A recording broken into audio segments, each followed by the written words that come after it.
Ya, berbicara tentang iman ya, ada yang menyamakan istilah iman dengan akidah dan ada yang membedakannya.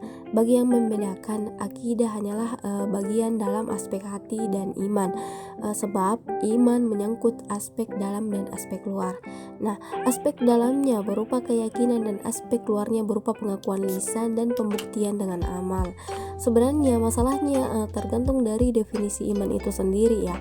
Kalau kita mengikuti definisi iman menurut Jahmiyah dan Asy'ariyah yang mengatakan bahwa iman hanyalah tasdik ya, membenarkan di dalam hati, maka iman dan akidah adalah dua istilah yang bersinonim.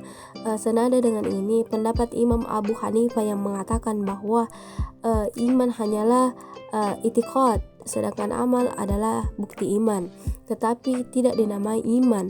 Nah, sebaliknya jika kita mengikuti definisi imam menurut ulama salaf, termasuk Imam Ahmad, Malik dan Syafi'i yang mengatakan bahwa iman adalah sesuatu yang diyakini di dalam hati, diucapkan dengan lisan dan diamalkan dengan anggota tubuh. Bicara tentang tauhid.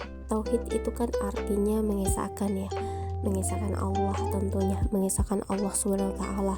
Tauhidullah, ajaran tauhid adalah tema sentral akidah dan iman.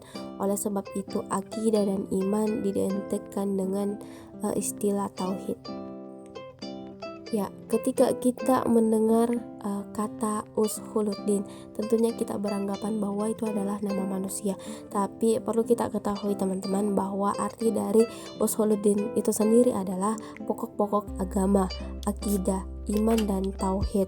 Nah, karena ajaran akidah merupakan pokok-pokok ajaran agama Islam, maka dikatakanlah sebagai Ushuluddin ya. Berbicara tentang ilmu kalam ya. Kalam artinya berbicara atau pembicaraan. Dinamai dengan ilmu kalam karena banyak dan luasnya dialog dan perdebatan yang terjadi antara pemikiran masalah-masalah akidah tentang beberapa hal ya.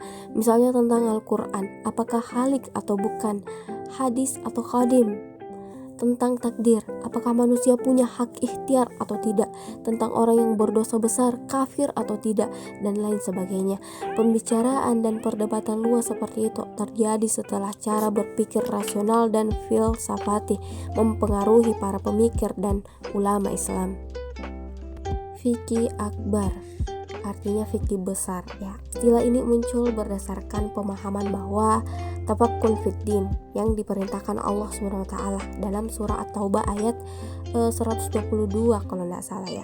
Bukan hanya masalah fikih sebenarnya, tetapi lebih utama masalah akidah untuk membedakan dengan fikih dalam masalah hukum ditambah dengan kata akbar sehingga menjadi fikih akbar.